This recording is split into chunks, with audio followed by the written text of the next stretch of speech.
এই যুগে ভগবানকে চেনা খুব কঠিন। কিভাবে ভগবানকে চিনতে হবে?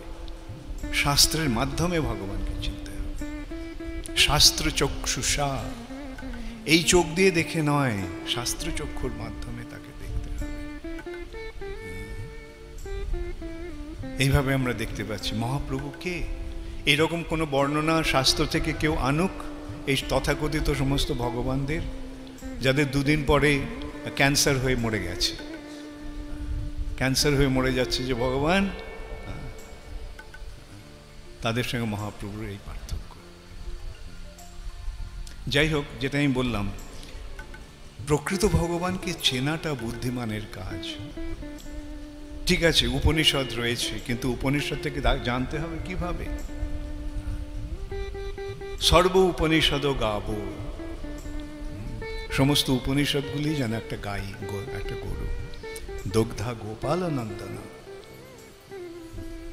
সেই দুধটাকে, সেই গাভীটিকে দহন করলেন কি? গোপাল নন্দন শ্রীকৃষ্ণ। দগ্ধা গোপাল নন্দনা। বৎস পার্থ, গরু যেমন তার বাছুরটিকে উপলক্ষ করে দুধ দেয়, সেই উপনিষদ রূপী গাভীটি অর্জুন রূপী বৎসকে উপলক্ষ করে যে দুগ্ধামৃত দিলেন, সেইটি সুধী পার্থ, সুধীর ভোক্তা, যারা সুন্দর ধী সম্পন্ন বা উন্নত বুদ্ধি বা মেধা সম্পন্ন, তারাই এই দুধটা পান করে। হ্যাঁ, ভগবদ গীতা হচ্ছে উপনিষদের সারাতিসার। এই ভগবদ গীতা জানতে পারলে সমস্ত উপনিষদ জানা হয়ে গেল। কিন্তু একটা বই পড়লেই শুধু হবে না, বইটাকে বোঝাবার জন্য একজন শিক্ষকের দরকার।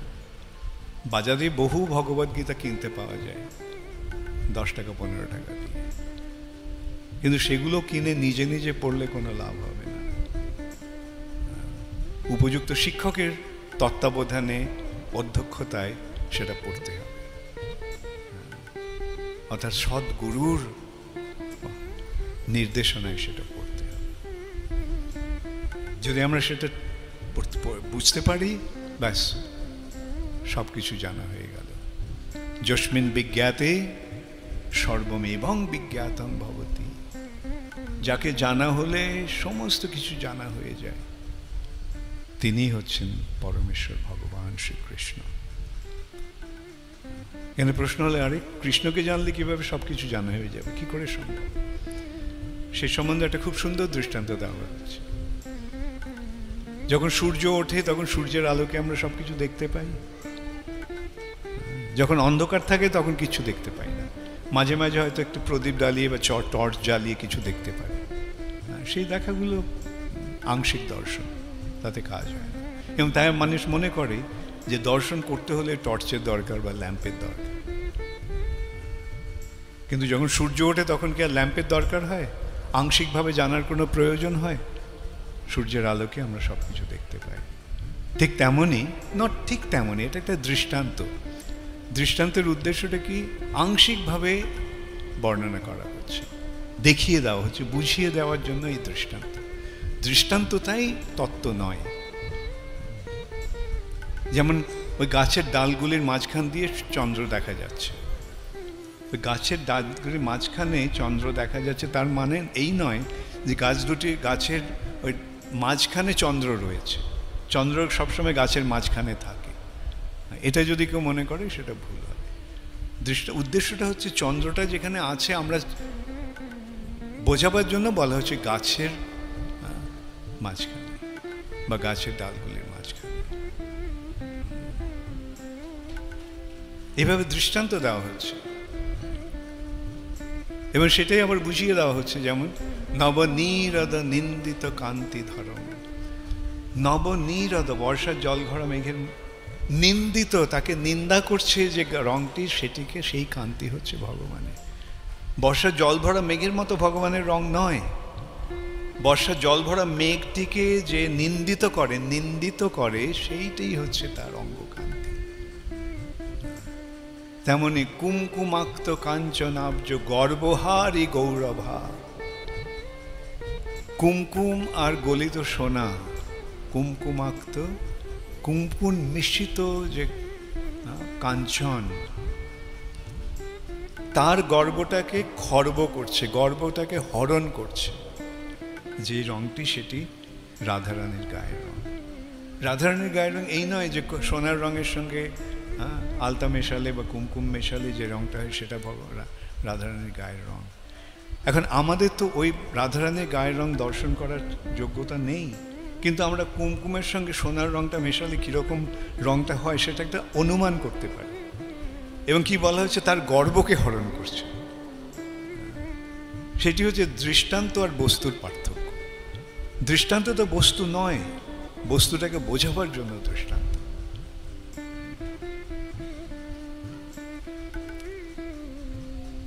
এখন এইভাবে শাস্ত্রের মাধ্যমে আমরা ভগবানকে জানতে পারছি, এবং সেই শাস্ত্রটিকে বোঝাবার জন্য গুরুর প্রয়োজন। ব্যক্তিগতভাবে আমি বলতে পারি, আমি অন্তত 6টা বিভিন্ন ভগবদ্গীতা আমি পড়েছি, এবং সবসময় আমার সঙ্গে একটা ভগবদ্গীতা থাকতো, এবং যখন পড়তাম মনে করতাম খুব বুঝে গেছি, এবং তা নিয়ে আবার অনেক জ্ঞানও দিয়েছে, অনেক কথাও বলেছে অনেক।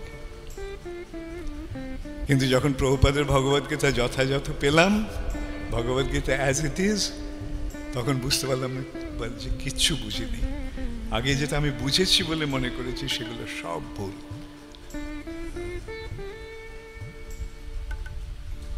ভগবদ্গীতার অর্থ সেই জন্য বোঝার জন্য শিল প্রভুপাদের বিশ্লেষণের প্রয়োজন ছিল, এবং সেটি লাভ করার ফলে আমি অন্তত বলতে পারি কিছুটা বুঝতে পেরেছি ভগবদ্গীতার বৈশিষ্ট্য। ভগবান নিজে এসে শোনাচ্ছেন, কিন্তু মূল ভুলটা কোথায় আগে হয়েছিল? ভগবদ্গীতা পড়ে গেছি, শ্লোকগুলো পড়েছি ইত্যাদি, কিন্তু এই শ্লোকগুলি কে বলছেন, কেন বলছেন, কার জন্য বলছেন সেটা মাথায় ঢোকেনি। পড়ে গেছি, সেই শ্লোকগুলি অর্থ বোঝার চেষ্টা করেছি, কিন্তু প্রভুপাদ এসে কি বললেন, এই যে যথাযথ as it is, Bhagavad Gita as it is, তার উদ্দেশ্যটা হচ্ছে এই কথাগুলি যে কৃষ্ণ বলছেন সেটা সবসময় মনে রাখতে হবে, আর সেটা যে অর্জুনের জন্য বলছেন, অর্জুন কিভাবে সেটা বুঝেছিল সেটা বুঝতে হবে। আর যখন বুঝতে পারি তখন আর কোনো সংশয় থাকে না। ভগবান যখন বলছেন ভক্ত সীমে সখা চেতি রহস্যম উত্তম, বারবার ভগবান এই কথাটি বলে গেছেন, তুমি আমার ভক্ত, সেই জন্য এই রহস্যটা তোমার কাছে আমি উদ্ঘাটন করছি।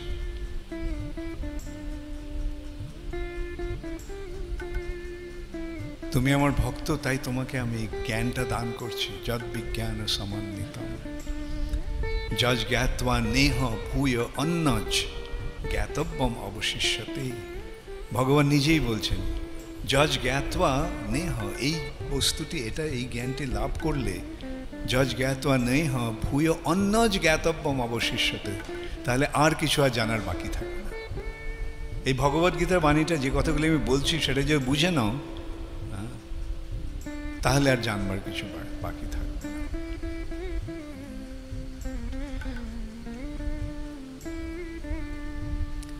এইভাবে ভগবান কৃপা করেছেন, এবং সেইটি হচ্ছে উপনিষদের সারাদিশা, এবং সেইটি হচ্ছে জানার বিষয়। সেটা যখন জানতে পারি তখন জানতে পারি ভগবানকে, এবং জানতে পারি ভগবান কেন শ্রী চৈতন্য মহাপ্রভু রূপে এসেছেন। কেন আমরা দেখতে পাচ্ছি তার দুজনের বলার মধ্যে কোনো পার্থক্য নেই। কৃষ্ণ যে কথা বলছেন শ্রী চৈতন্য মহাপ্রভু সেই কথাটাই বলছেন, সে একই কথা। কৃষ্ণ বলছেন অহং সর্বস্ব প্রভব মত্ত সর্বং প্রবর্ততে। সবকিছু আমার থেকে এসেছে, সবকিছু আমার থেকে উদ্ভূত হয়েছে এবং সবকিছু আমাকে আশ্রয় করে বিরাজ করছে। মত্ত সর্বং প্রবর্ততে ইতি মত্বা ভজন্তে মাং বুধা ভাব সমন্বিতা। যেটা জানতে পেরেছে সেই প্রকৃত জ্ঞান লাভ করেছে। এখানে ভগবান বলছেন যে আমি ভগবান, কৃষ্ণ বলছেন আমি ভগবান, আর চৈতন্য মহাপ্রভু বলছেন একলে ঈশ্বর কৃষ্ণ আর সব বৃত্ত। ওই কৃষ্ণই হচ্ছেন ভগবান। এবং ভক্তরূপে তিনি আমাদের শেখাচ্ছেন কিভাবে ভক্ত হতে হয়। যদিও ভক্তরূপে এসে তিনি এই কৃষ্ণ প্রেম আস্বাদন করছেন, এই কৃষ্ণ প্রেম আস্বাদন করার জন্যই তিনি রাধারানীর ভাব এবং অঙ্গকান্তি অবলম্বন করে এসেছেন। যদিও তিনি এইভাবে লীলা বিলাস করছেন, কিন্তু তার মাধ্যমে আমরা জানতে পারছি কিভাবে ভগবানের ভক্ত হতে হয়। তার মতো ভক্ত হতে পারবো না। ভক্ত কখনো বড় ভক্ত হওয়ার চেষ্টা করে না, ভক্তের অনুগমন করার চেষ্টা করে। আমরা কেউ চাইবো না যে আমরা প্রভুপাদের মতো হব। আমাদের মনোভাব আমরা প্রভুপাদের দাসের অনুদাস হয়ে থাকব, সেইটাই আমাদের জীবনের সার্থকতা। তেমনি শ্রী চৈতন্য মহাপ্রভুর অনুগামী হয়ে আমরা থাকবো। তিনি আমাদের দেখাচ্ছেন কিভাবে ভক্ত হতে হয়। প্রভুপাদ আমাদের দেখিয়েছেন কিভাবে ভগবানের ভক্তি করতে হয়।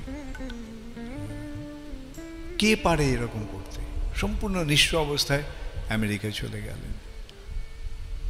তার পেছনে কি রয়েছে?